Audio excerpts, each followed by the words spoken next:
हैं class 11 physics की book exercise के न्यूमेरिकल्स। ठीक है भाई, जो कि आपके पास मौजूद हैं पेज नंबर 42 और पेज नंबर 43 में। टोटल ये 10 क्वेश्चन है, जिसमें से 10वां क्वेश्चन वर्नियर कैलिपर का है। तो क्वेश्चन नंबर 1 2 3 4 आज के लेक्चर में क्वेश्चन नंबर 1 2 3 4, और डिपेंड करता है कि हमारी वीडियो की लेंथ कितनी होती है। अगर जरा मुनासिब हुई तो 5वां भी करा दूंगी, वरना 5 6 7 8 9 अगले उसमें जो है वो वीडियो में अपलोड करेंगे। तो चलिए क्वेश्चन नंबर 1 की तरफ आते हैं। हमारे पास क्वेश्चन नंबर 1 क्या है, ठीक है। क्वेश्चन पढ़ेंगे, डेटा करेंगे। मैंने लास्ट टाइम भी आपको बताया था ज्यादातर इसके जो है वो एरर से रिलेटेड है, ठीक है भाई, एरर और आपकी बेसिक कैलकुलेशन। अच्छा, यहाँ पर क्या है कि इन्होंने हमें कहा हुआ है what is the percent uncertainty in the measurement 3.67 plus minus 0.25। हमसे क्या पूछा है भाई, हमारे पास एक मेजरमेंट दी हुई है। मेजरमेंट क्या है, 3.67 प्लस माइनस 0.25, ऐसा ही है। हाँ भाई ऐसा ही है। अब इसमें आपको पता होना चाहिए कि एक्चुअल वैल्यू ये है और एरर ये है, ठीक है भाई। फॉर्मूला हमने एरर वाले में जो है वो किया था, अगर प्रीवियस लेक्चर नहीं लिए तो जाकर ले ले भाई अभी सही। तो अब हम देखते हैं इसका सॉल्यूशन। पहले हम क्या लिख देते हैं, फॉर्मूला। फॉर्मूला क्या है हमारे पास,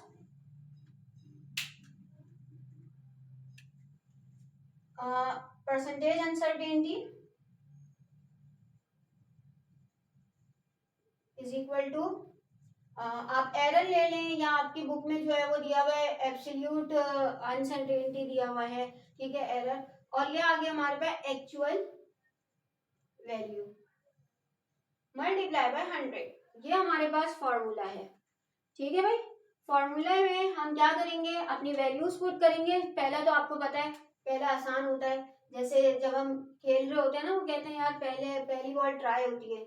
तो बस ये वही चीज है कि हमारे पास ये पहला न्यूमेरिकल ट्राई न्यूमेरिकल है, बहुत आसान। सीधा सीधा फॉर्मूले में पुट करें और अनसर्टेनिटी निकाल लें, ठीक है भाई। एरर क्या है हमारे पास 0.25, एक्चुअल वैल्यू क्या है हमारे पास 3.67 मल्टीप्लाई बाय 100। अब जरा देख लेते हैं हमारे पास क्या आंसर बन रहा है, 6.81 बन रहा है। वैसे तो आगे हमारे पास वैल्यू आ रही है, लेकिन हम जो है वो क्या करते हैं, अकॉर्डिंग टू सिग्निफिकेंट फिगर हम लिखते हैं 6.8, पॉइंट के बाद सिर्फ एक ही आता है, ठीक है भाई। अब हम देख लेते हैं इसका दूसरा सवाल। भाई दूसरा क्वेश्चन देखते हैं। दूसरा क्वेश्चन हमारे पास है what is the area and in approximate uncertainty of a circle. Circle का एरिया बताना है विद अप्रोक्सीमेट अनसर्टेनिटी के साथ, विद रेडियस। अच्छा, इधर जो वैल्यू लिखी हुई है उस वैल्यू को करेक्ट कर लिएगा। ये है हमारे पास 3.7 मल्टीप्लाई बाय 10 की पावर 4, ठीक है। फिर बता दूं 3.7 मल्टीप्लाई बाय 10 की पावर 4 सेंटीमीटर। तो हमारे पास रेडियस दिया हुआ है इन्होंने, और वो रेडियस क्या दिया हुआ है 3.7 मल्टीप्लाई बाय 10 की पावर 4 सेंटीमीटर, ठीक है भाई।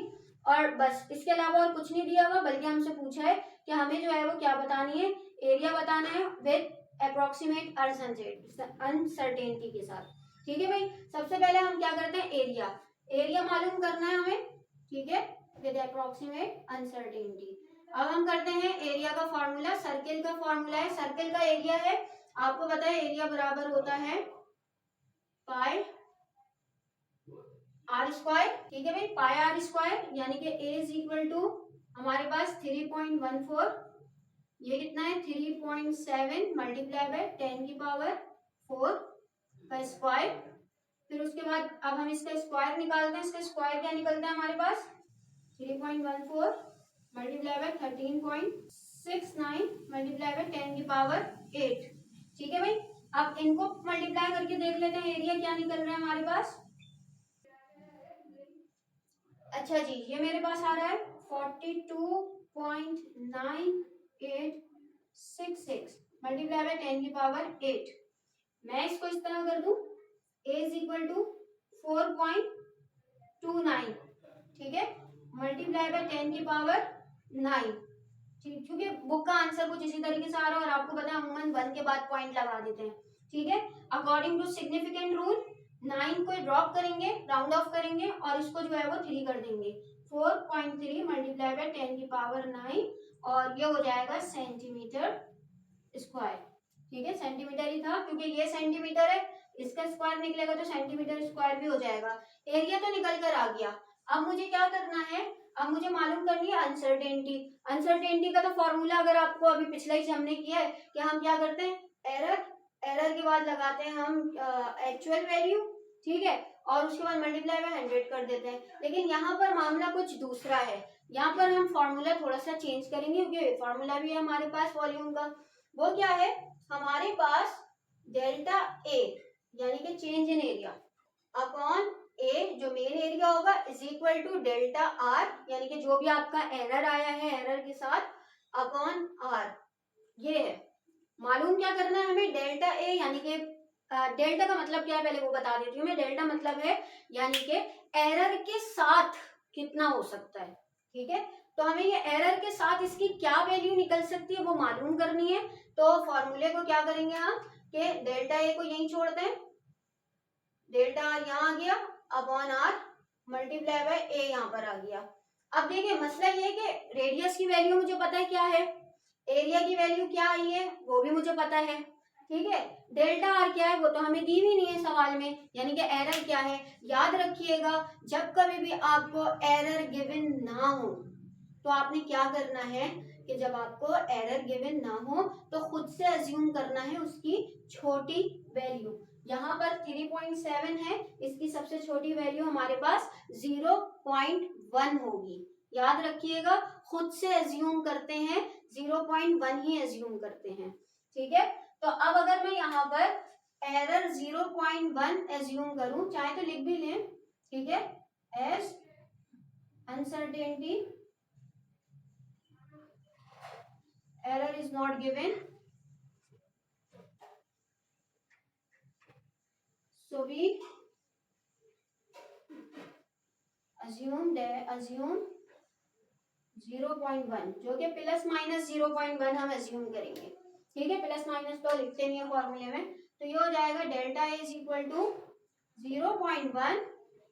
ठीक है, ये आ गया। रेडियस कितना था हमारे पास 3.7 मल्टीप्लाई बाय 10 की power 4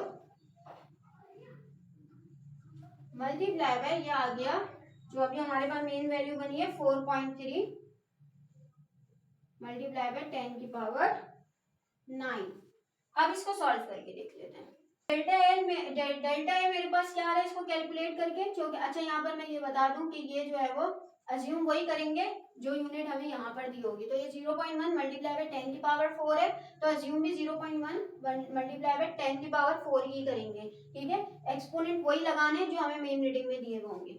delta A is equal to मेरे पास जो आंसर आ रहा है इसका आफ्टर कैलकुलेशन 0.11 मल्टीप्लाई बाय 10 की पावर 9। ठीक है, ये मेरे पास अनसर्टेनिटी आ गई, ये मेरे पास एरिया आ गया मेन। तो अगर मैं इसको मतलब लिखूंगी यानी कि जो मेरे पास क्वेश्चन ये दिया हुआ है अप्रोक्सीमेट अनसर्टेनिटी। ठीक है, एरिया विथ अप्रोक्सीमेट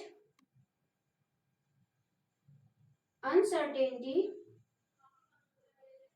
मेरे पास कितना आ रहा है, ये आ रहा है 4.3 मल्टीप्लाई बाय 10 की power 9 plus minus 0.11 multiply by 10 की पावर 9। 10 की पावर 9 को कॉमन करके अलग कर देते हैं तो ये आ गया 4.3 प्लस माइनस 0.11 10 की पावर 9 मल्टीप्लाई बाय 10 की पावर 9।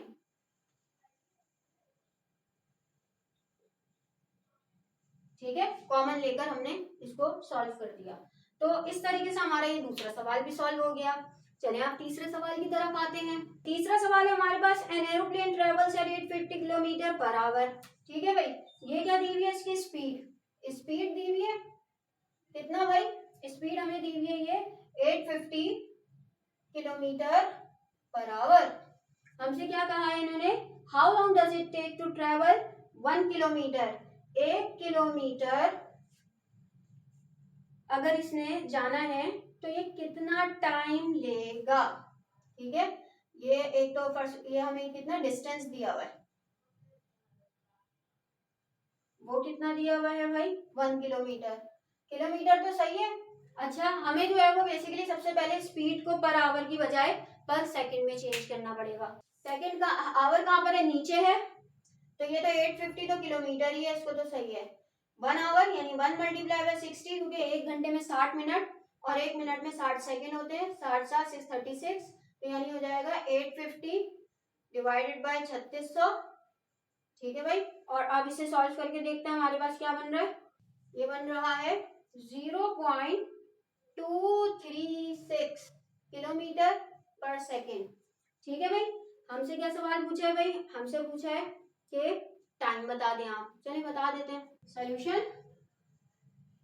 आपको पता है कि हमारे पास क्या होता है, डिस्टेंस का फॉर्मूला, स्पीड का फॉर्मूला होता है हमारे पास d/t, डिस्टेंस पर टाइम।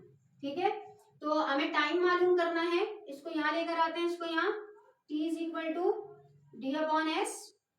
ठीक है भाई, t is equal to d कितना है हमारे पास, d हमारे पास यानी कि डिस्टेंस 1 डिवाइडेड बाय 0.236। ठीक है, सॉल्व कर लेते हैं इसे। अच्छा जी, ये मेरे पास आंसर बन रहा है 4.23। ठीक है, सेकंड में आंसर आ जाएगा, टाइम सेकंड में है क्योंकि, तो इस तरीके से ये हमारे पास सिंपली निकल जाएगा। हमने क्या करना है, सिर्फ चेंजेस करनी है कि किस तरीके से हम जो है वो इसको चेंज करेंगे, इसके यूनिट में, यूनिट क्योंकि डायमेंशंस, यूनिट, एरर, यही चीजें आपने पढ़ी है। चलिए अब जल्दी से हम इसका जो है वो अगला क्वेश्चन, अच्छा ये जो क्वेश्चन था बेसिकली क्वेश्चन नंबर 3 था। ठीक है, 3 था 4 था, तो ये हमारे पास क्वेश्चन नंबर 3 था। अब क्वेश्चन नंबर 4 की तरफ चलते हैं। अच्छा जी, क्वेश्चन नंबर 4 हमारे पास है, इसका डेटा भी साथ साथ बनाते रहेंगे, पढ़ते भी साथ साथ रहेंगे, आसान आसान से क्वेश्चन है। And rectangular holding tank 25 metre in length. ठीक है, लेंथ दी हुई है हमारे पास 25, कितनी भाई 25.0 मीटर। ठीक है भाई, and 15 metre in weight. Okay 15 metre हो गया।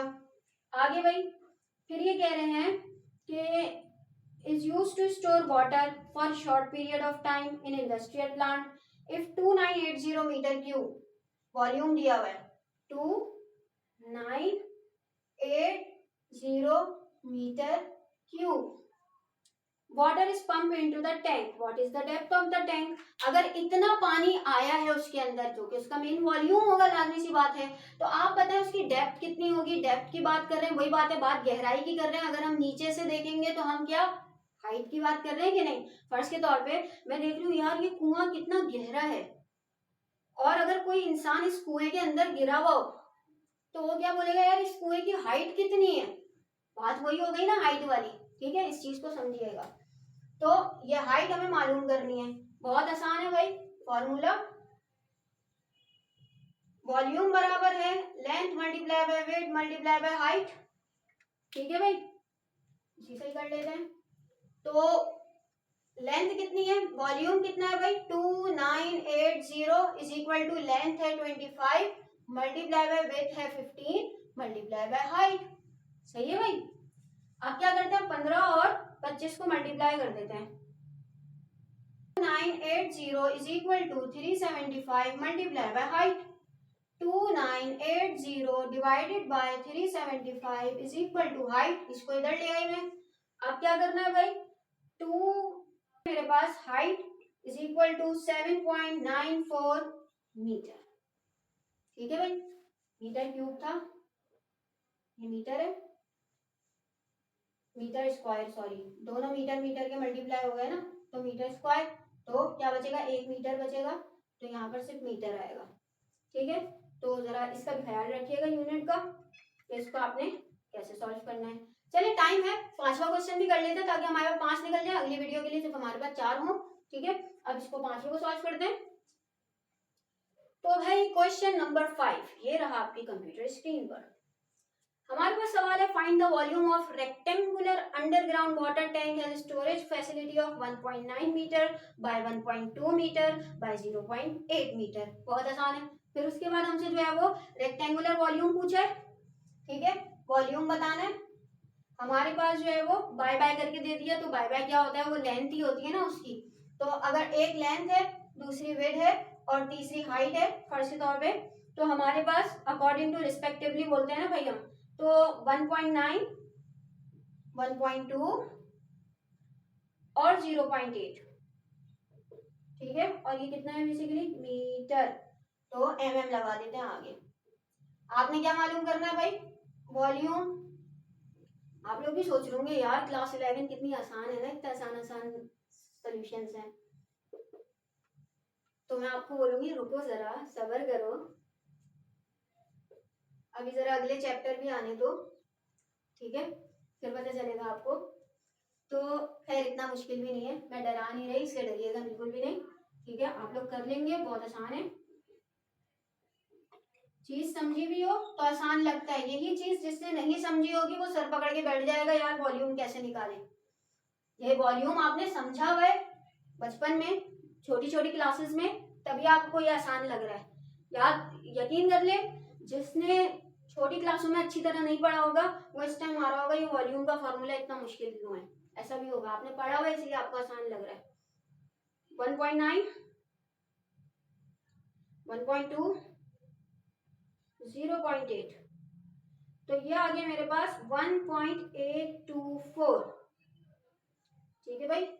तो वॉल्यूम आ गया 1.824 मीटर क्यूब, मीटर 1 2 3, ठीक है भाई, ये आंसर आ गया। तो ठीक है, इतना कर लेते हैं, आगे भी करा सकते हैं लेकिन पसीने पसीने हो गए हैं भाई, तो इसलिए इस वीडियो को यहीं तक रखते हैं। अगला क्वेश्चन नंबर 6 7 8 9 इंशाल्लाह हम नेक्स्ट वीडियो में जो है वो अपलोड करेंगे। तो अगर ये समझ में आया तो क्लासमेट के साथ जरूर शेयर कीजिएगा, पढ़ाई पर फोकस करते रहिएगा, अपना ख्याल रखिएगा, थैंक यू।